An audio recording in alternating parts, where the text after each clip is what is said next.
주를 시작하는 월요일 아침입니다. 다시 마주해야 하는 일들이 우리 앞에 있지만 함께 묵상하는 말씀을 통해 모든 상황을 주님의 시선으로 볼 수 있는 은혜를 주실 것을 기대합니다. 오늘 우리에게 주시는 하나님의 말씀은 사무엘기하 8장 1절에서 18절까지입니다. 우리 다 함께 읽겠습니다. 그 뒤에 다윗이 블레셋 사람을 쳐서 그들을 굴복시키고 블레셋 사람의 손에서 메대간마를 빼앗았다. 다윗은 또 모압을 쳤다. 그는 모압 포로들을 줄지어 세운 다음에 그들을 땅에 엎드리게 하고 매 석줄 중에 두 줄은 죽이고 한 줄은 살려주었다. 모압 사람들은 다윗의 종이 되어 그에게 조공을 바쳤다.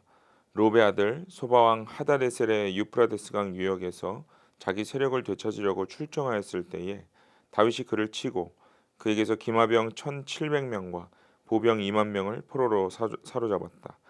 다윗은 또 병거를 끄는 말 가운데서도 백필만 남겨놓고 나머지는 모조리 다리 힘줄을 끊어버렸다. 다마스쿠스의 시리아 사람들이 소바왕 하다데셀을 도우려고 군대를 보내자 다윗은 시리아 사람 2만 2천 명을 쳐 죽이고 시리아의 다마스쿠스에 주둔군을 두니 시리아도 다윗의 종이 되어 그에게 조공을 바쳤다. 다윗이 어느 곳이든 출전하든지 주님께서 그에게 승리를 안겨주셨다.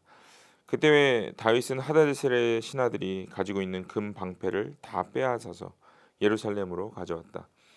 또 다윗 왕은 하다데셀의 두 성읍 베다와 베로데에서는 노새를 아주 많이 빼앗아 왔다. 하맛 왕 도이는 다윗이 하다데셀의 온 군대를 쳐서 이겼다는 소식을 들었다. 그는 자기 아들 요람을 다윗 왕에게로 보내서 무난하게 하고 다윗이 하다데셀과 싸워서 이긴 것을 축하하게 하였다.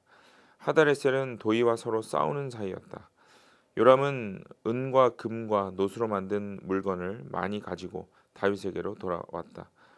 다윗 왕은 이것들을 따로 구별하여서 이미 정복한 모든 민족에게서 가져온 것에서 따로 구별하여 둔 은, 금과 함께 주님께 바쳤는데 그것들은 그가 에돔과 모압과 암몬 사람들과 블레셋 사람들과 아말렉에게서 가져온 은금과 르홉의 아들인 소바왕 하다데셀에게서 빼앗아온 물건 가운데서 따로 떼어놓은 은과 금이었다. 다윗은 돌아오는 길에 소금 골짜기에서 에돔 사람 18,000명을 쳐 죽이고 이름을 떨쳤다. 그때 다윗이 에돔에 주둔군을 두기 시작하여서 온 에돔에 주둔군을 두니 마침내 온 에돔 사람이 다윗의 종이 되었다. 다윗이 어느 곳으로 출전하든지 주님께서 그에게 승리를 안겨주셨다. 다윗이 왕이 되어서 이렇게 온 이스라엘을 다스릴 때에 그는 언제나 자기의 백성 모두를 공평하고 의로운 법으로 다스렸다. 수리아의 아들 요압은 군 사령관이 되고 아일롯의 아들 여호사밧은 역사 기록관이 되고 아이두베의 아들 사독과 아비아달의 아들 아히멜렉은 제사장이 되고 스라야는 서기관이 되고 여호야다의 아들 분하야는 그렛 사람과 블렛 사람의 지휘관이 되었다. 다윗의 아들들은 제사장 일을 보았다. 모든 일이 순탄하게 진행되고 있을 때 또는 내가 기대했던 것보다 더 풍성한 결과를 얻고 있을 때 그때 우리의 신앙의 자리는 어떠합니까?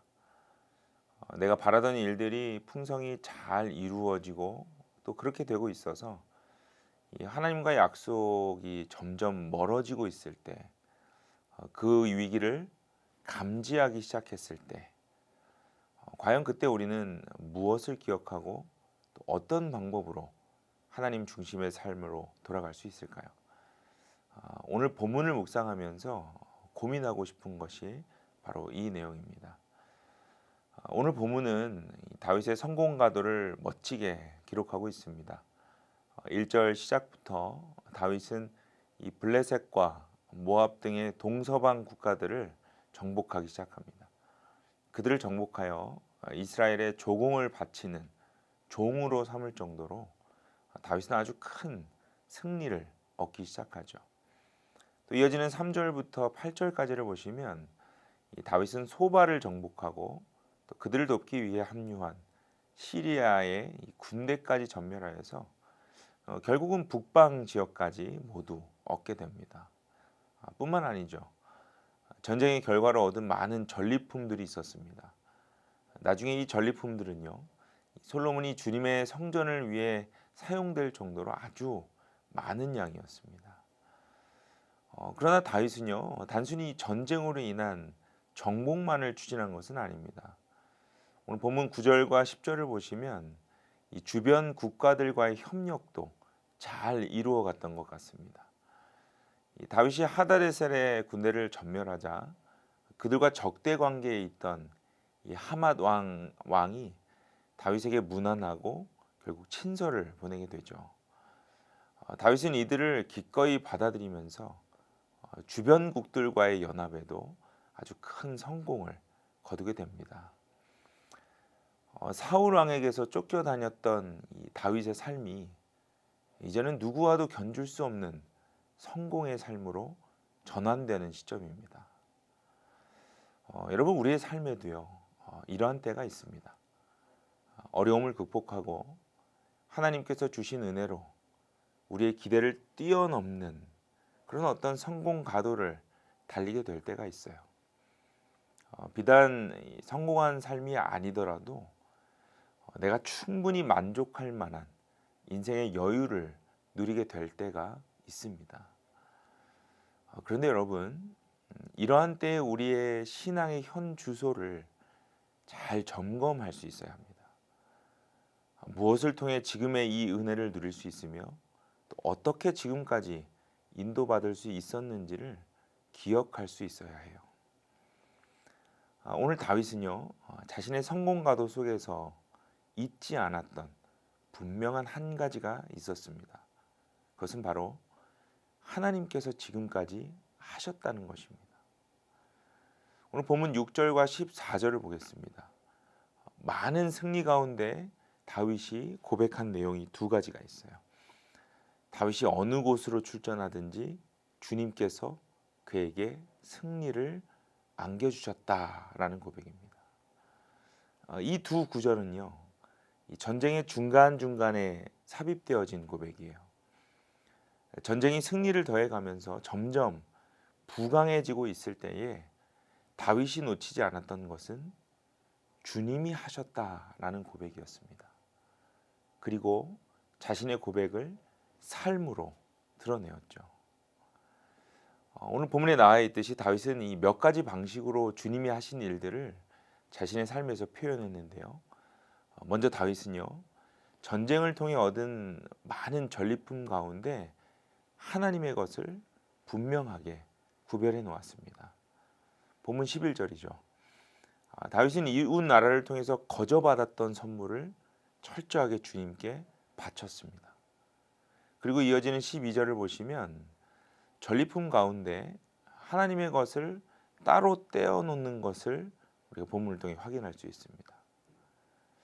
여러분 이 다윗은요 주님이 하셨다라는 분명한 기준이 있었기 때문에 자신이 얻은 물질 또한 하나님의 것으로 분별할 수 있었습니다.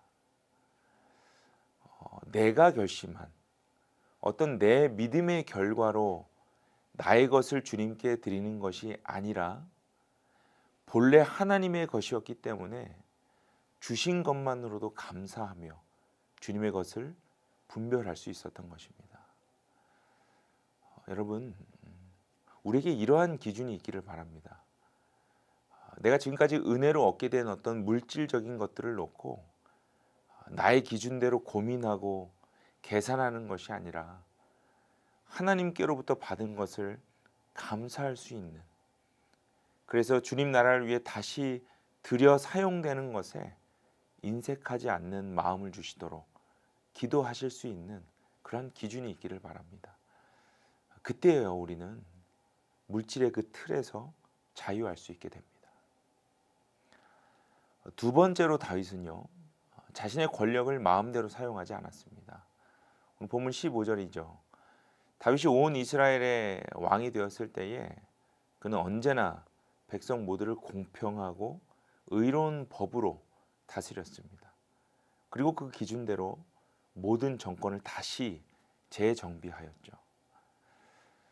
이 사람이 권력이 생기게 되면 자신의 기준을 세우게 됩니다.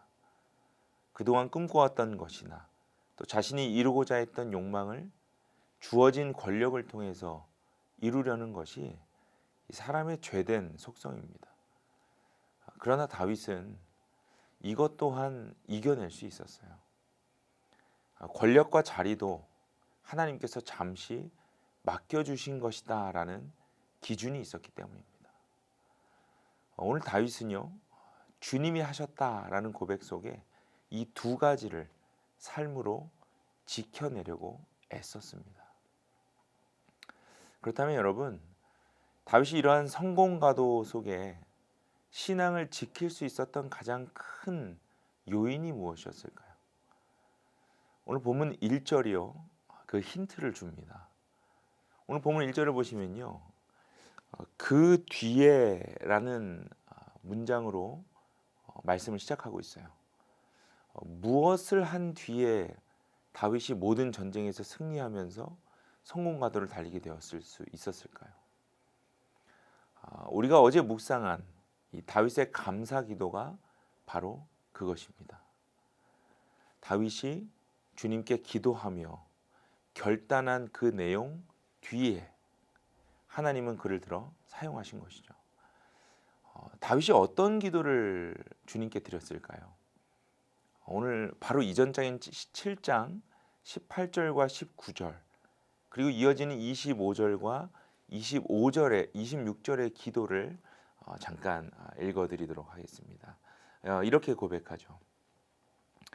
주 하나님, 내가 누구이며 또 내 집안이 무엇이기에 주님께서 나를 이러한 자리에까지 오르게 해주셨습니까?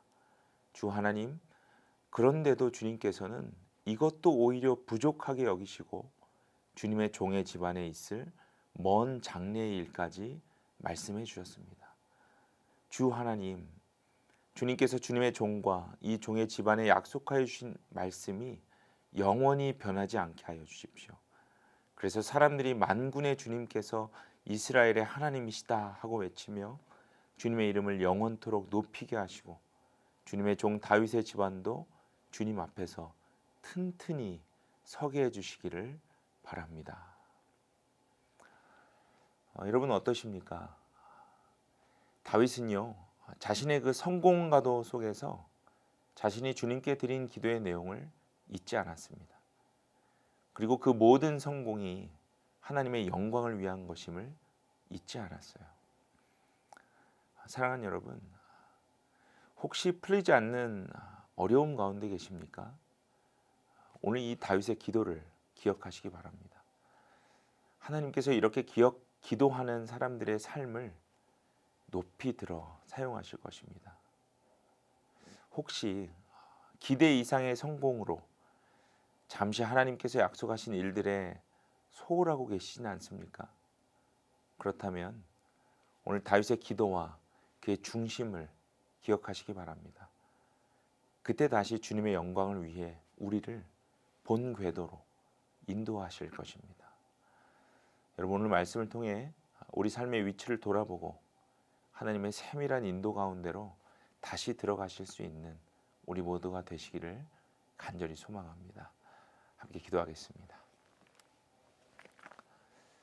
주님, 우리를 주님의 약속과 언약 안에 살아갈 수 있게 하신 은혜에 감사드립니다. 최선의 길로 우리를 인도하여 주셔서 때로는 세상 안에서도 성공할 수 있도록 은혜를 주심에 감사합니다. 그러나 사람의 죄된 본성 때문에 우리가 성공하고 만족할 때에 주님과의 약속 또 그 언약을 잊어버릴 때가 많습니다. 또 점점 주님과의 거리가 멀어질 때가 있습니다. 주님 오늘 말씀을 다시 한번 기억하며 다윗이 주님께 결단하여 드렸던 그 기도의 제목대로 우리도 주님께 기도할 수 있게 하시고 또 하나님이 하셨다라는 고백을 매 삶의 순간에 주님께 드릴 수 있는 믿음이 있게 하여 주옵소서. 세상의 눈으로 보지 않고 하나님의 눈으로 우리의 삶을 돌아볼 수 있도록 오늘도 성령께서 우리를 도와주시기를 소망합니다. 예수 그리스도의 이름으로 간절히 기도드립니다. 아멘.